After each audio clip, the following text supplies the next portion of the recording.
केंद्रीय सड़क परिवहन मंत्री नितिन गडकरी ने संसद में व्हील स्क्रैपिंग पॉलिसी को लेकर बयान दिया, जिसके तहत पुराने वाहन को स्क्रैप कर नया वाहन खरीदने वालों को कई तरह की टैक्स छूट और इंसेंटिव्स का प्रस्ताव दिया गया। इतना ही नहीं, पुराने वाहन को स्क्रैप करने पर वाहन मालिकों को एक सर्टिफिकेट दिया जाएगा। इस सर्टिफिकेट को दिखाकर नया वाहन खरीदने पर 5% की छूट मिलेगी। ये छूट ऑटो कंपनियां देंगी। नया वाहन खरीदने वालों को रजिस्ट्रेशन फीस नहीं देनी होगी। नया पर्सनल व्हीकल खरीदने पर रोड टैक्स में 25% की छूट मिलेगी। कमर्शियल व्हीकल खरीदने वालों को रोड टैक्स में 15% की छूट मिलेगी। स्क्रैप किए जाने वाले वाहन की वैल्यू एक्स शोरूम प्राइस की 4 से 6% हो सकती है। फिटनेस टेस्ट और स्क्रैपिंग सेंटर से जुड़े नियम 1 अक्टूबर 2021 से लागू होंगे। सरकारी और पीएसयू से जुड़े 15 साल पुराने वाहनों को स्क्रैप करने वाले नियम 1 अप्रैल 2022 से लागू होंगे। कमर्शियल व्हीकल्स के लिए जरूरी फिटनेस टेस्टिंग से जुड़े नियम 1 अप्रैल 2023 से लागू होंगे। अन्य वाहनों के लिए जरूरी फिटनेस टेस्टिंग से जुड़े नियम 1 जून 2024 से फेज वाइज यानी कि चरणबद्ध तरीके से लागू होंगे। प्रस्तावित पॉलिसी के मुताबिक ऐसी गाड़ियां जो फिटनेस टेस्ट में फेल हो जाएंगी या फिर जिनका दोबारा रजिस्ट्रेशन नहीं होगा, उनको एंड ऑफ लाइफ व्हीकल घोषित कर दिया जाएगा, यानी ऐसी गाड़ियों को सड़क पर नहीं चलाया जा सकेगा। पॉलिसी में 15 साल पुराने कमर्शियल वाहनों को फिटनेस सर्टिफिकेट पाने में विफल रहने पर डी रजिस्टर करने का प्रस्ताव भी रखा गया है। इसके अलावा 15 साल से ज्यादा पुराने वाहनों को फिटनेस टेस्ट कराने के लिए भी ज्यादा टैक्स देना होगा। यहाँ एक ऐसी विन विन पॉलिसी होगी जिससे कि न केवल पुराने वाहनों को स्क्रैप करने का प्रोत्साहन मिलेगा, बल्कि नए वाहनों को खरीदने के लिए सामान्य जनमानस को आर्थिक सहूलत भी मिलेगी। स्क्रैपिंग सर्टिफिकेट के आधार पर नए वाहन खरीदने के लिए हमने एक एडवाइजरी अब इशू की है कि जो स्क्रैपिंग करेगा अपने व्हीकल को, ट्रक को या बस को, तो वो स्क्रैपिंग सर्टिफिकेट जाने के बाद मैंने देश के सभी ऑटोमोबाइल इंडस्ट्रीज को आह्वान किया है और उनको एडवाइजरी भेजिए। मैं मैंडेटरी नहीं कर सकता, तो उनको आह्वान किया है कि आप 5% आप इसको सहूलियत दो जो सर्टिफिकेट लेके आएगा। तो समझो आपकी कार 10 लाख रुपए की है तो 50,000 रुपए का इंसेंटिव वो देंगे, ऐसा मेरा विश्वास है। तो निश्चित रूप से आपको नई गाड़ी खरीदने में पेट्रोल डीजल के तुलना में आपका एवरेज 2 गुना 3 गुना बढ़ जाएगा, प्रदूषण चला जाएगा और ऊपर से आपको इसका फायदा होगा। तो ये निश्चित रूप से इसका काफी लोगों के लिए उपयोग होगा। रजिस्ट्रेशन फीस और रोड टैक्स में भी भारी छूट इसमें दी है। इससे लोगों को नए वाहन खरीदने के लिए प्रोत्साहित होंगे, जिसमें ऑटोमोबाइल सेक्टर की सेल्स बढ़ेगी और राज्य सरकार का और भारत सरकार का जीएसटी बढ़ेगा।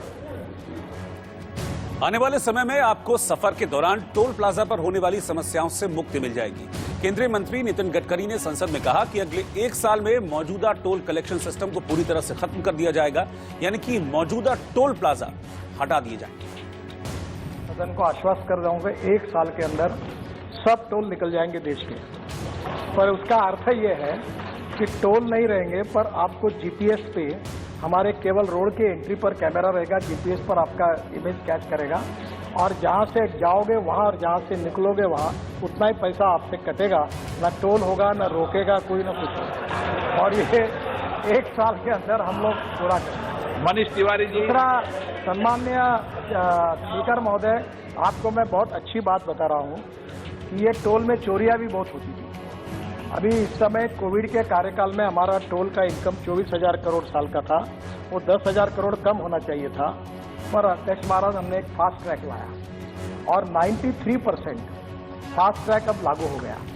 अब 7% लोग हैं वो ऐसे लोग हैं कि जो डबल टोल भर रहे पर फास्ट ट्रैक नहीं लगा रहे। हम फुकट में दे रहे तो भी नहीं लगा रहे। उसके पीछे रहस्य क्या है, उसके डिटेल में मैं जाना नहीं चाहता। जो जीएसटी और बाकी रॉयल्टी फायल्टी छोड़कर जा रहे हैं वो अपना रिकॉर्ड नहीं होना चाहते, पर अभी मैंने ये इंस्ट्रक्शन दिए कि वो 7% पे पुलिस कार्रवाई करो। हिमाचल प्रदेश के मंडी से बीजेपी सांसद रामस्वरूप शर्मा को लोगों ने श्रद्धांजलि दी। हिमाचल प्रदेश के मंडी में बीजेपी के सांसद रामस्वरूप शर्मा के अंतिम दर्शन के लिए लोगों की भीड़ उमड़ पड़ी। यहां कार्यकर्ताओं और आम जनता ने उन्हें श्रद्धांजलि दी।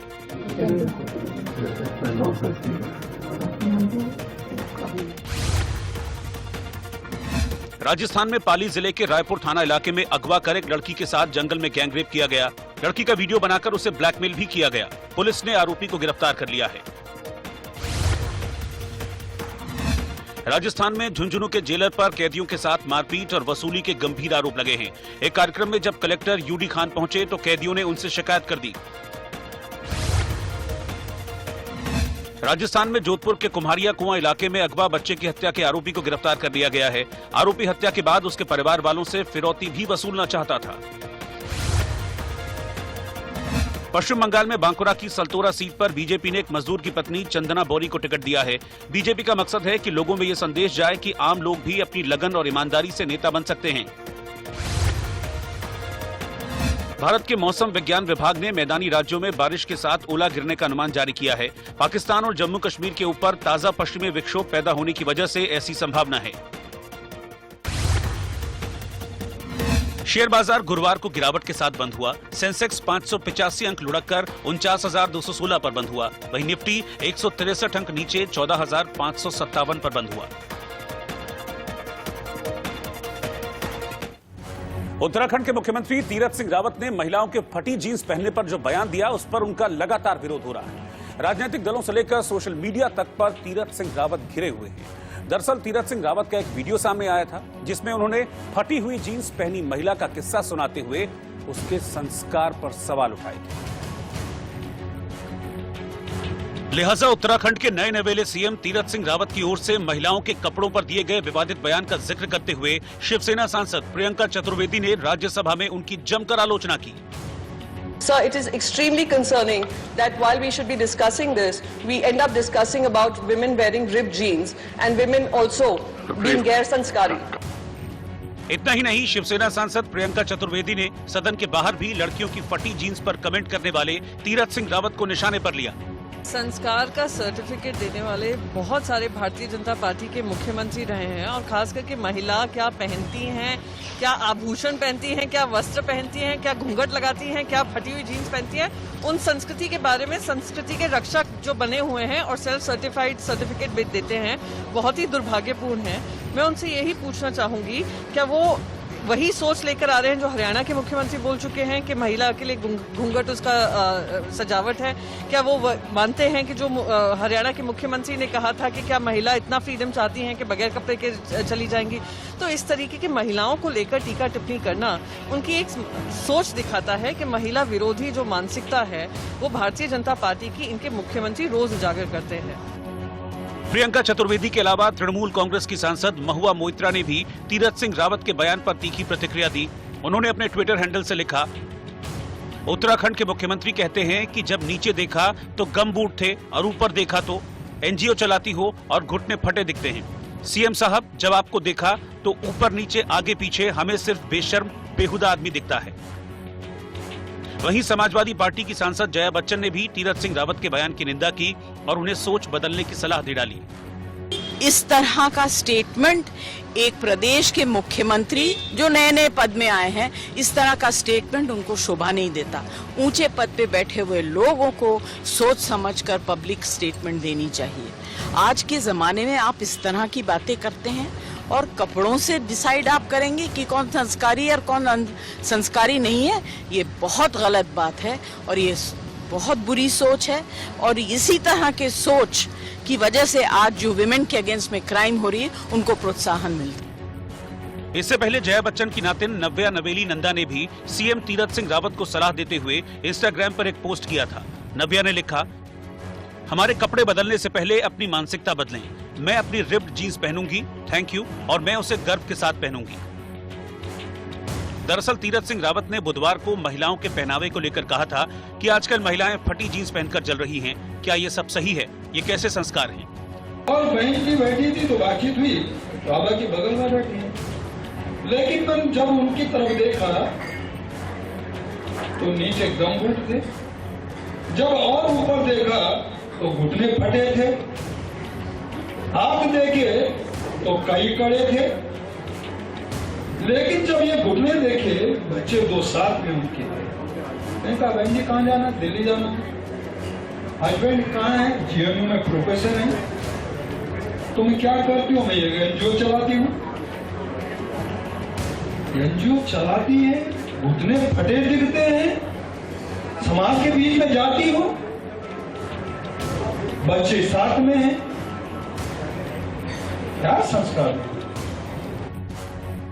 कुल मिलाकर सोशल मीडिया पर उत्तराखंड के सीएम तीरथ सिंह रावत गद्दी संभालते ही एक बयान को लेकर आलोचनाओं का सामना कर रहे हैं। लिहाजा अब शायद वो जब भी बोलेंगे तो सोच समझकर मुंह से शब्द निकालेंगे ताकि फिर से कोई बखेड़ा खड़ा ना हो।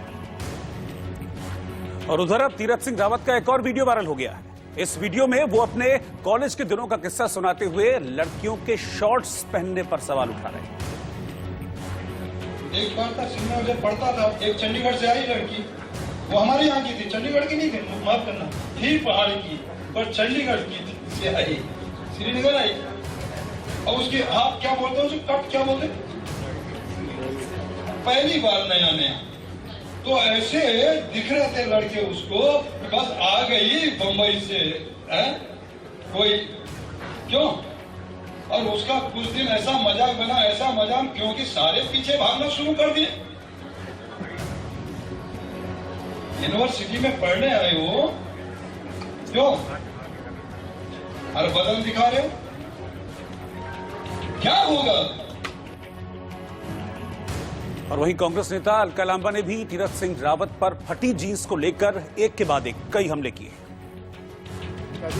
जो तीरथ सिंह रावत ने एक बयान दिया है वो काफी चर्चा में सोशल मीडिया पर, कांग्रेस पार्टी का क्या कहना है?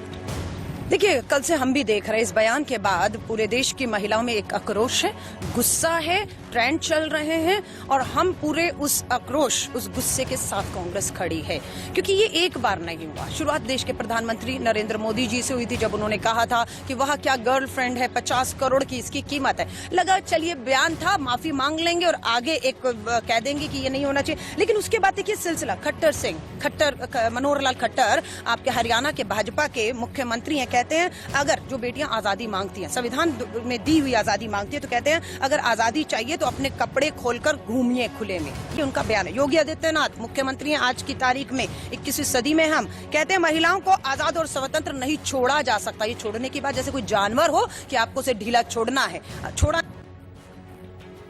उधर फटी जींस पर विवाद खत्म नहीं हुआ था कि लखनऊ यूनिवर्सिटी का अजीबोगरीब फरमान हॉस्टल के लिए जारी हुआ है।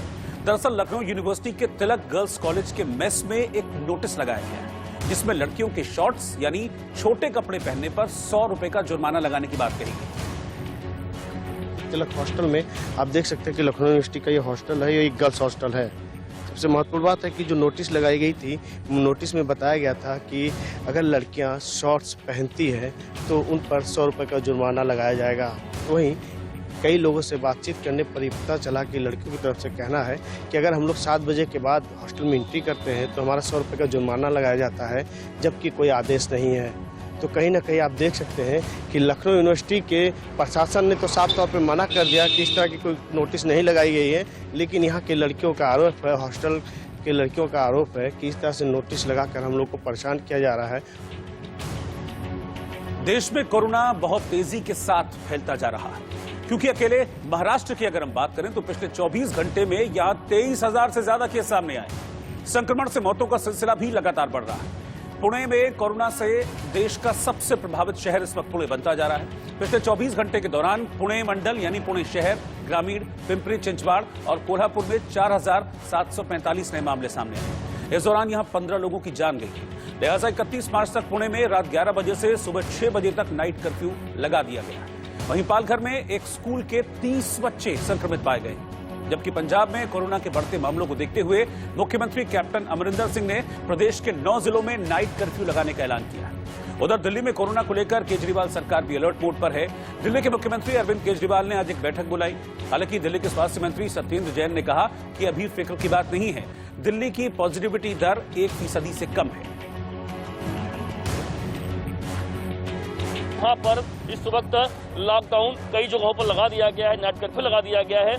और इस वक्त आप देखिए कि मुंबई के लिंकिंग रोड, जो कि काफी बांद्रा इलाके का काफी बड़ा इलाका होता है, काफी फेमस इलाका है, लोग यहाँ पर शॉपिंग करने के लिए भारी पैमाने पर आते हैं। पर आते होंगे ऐसे जो मास्क नहीं लगाते होंगे। हम लोग उनको बोलते हैं keep distance and madam please mask लगाइए, नहीं लेना मत लीजिए, चलेगा।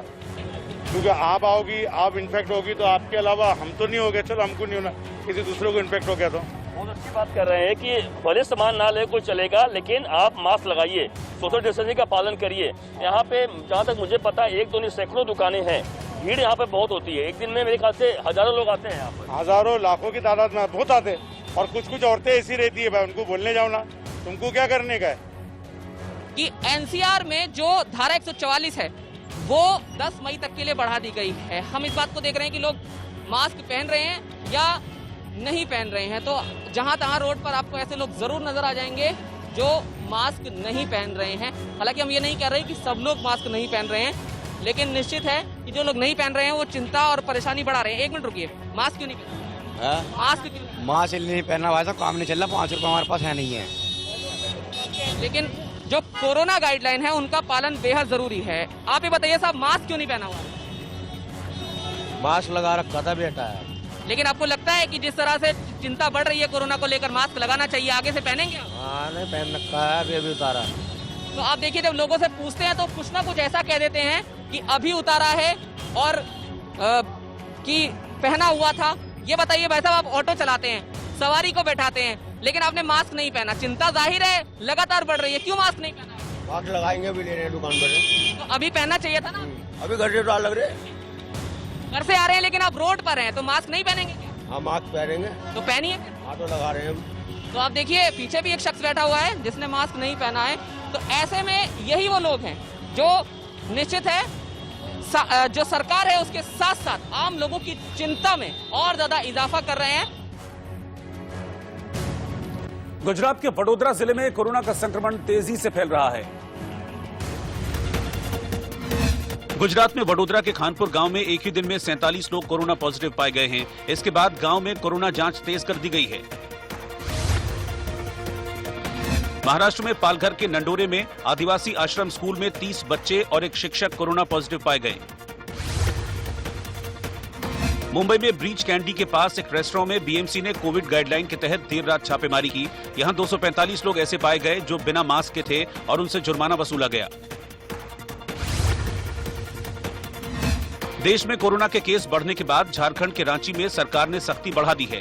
यहां विधानसभा के स्टाफ और विधायकों के लिए मास्क के साथ सभी कोरोना नियम जरूरी कर दिए गए हैं। उत्तर प्रदेश के गाजियाबाद में कोरोना के बढ़ते केस के बाद प्रशासन ने इलाके में धारा 144 लागू कर दी है। इसके बाद से बाजारों में भीड़ दिखाई दे रही है। राजधानी दिल्ली में कोरोना के बढ़ते केस की वजह से सरकार ने लोगों से गाइडलाइंस का पालन करने की अपील की है। साथ ही सभी सार्वजनिक जगहों पर जांच तेज कर दी है। गुजरात के अहमदाबाद में कोरोना के मामले बढ़ने के बाद यहां पार्क और जिम बंद कर दिए गए हैं। साथ ही दूसरे सार्वजनिक जगहों पर भी पाबंदियां लगाई गई हैं। गुजरात के अहमदाबाद में एएमटीएस और बीआरटीएस बस सेवाओं को अगले आदेश तक के लिए बंद कर दिया गया है। इस वजह से लोगों को परेशानी का सामना करना पड़ रहा है।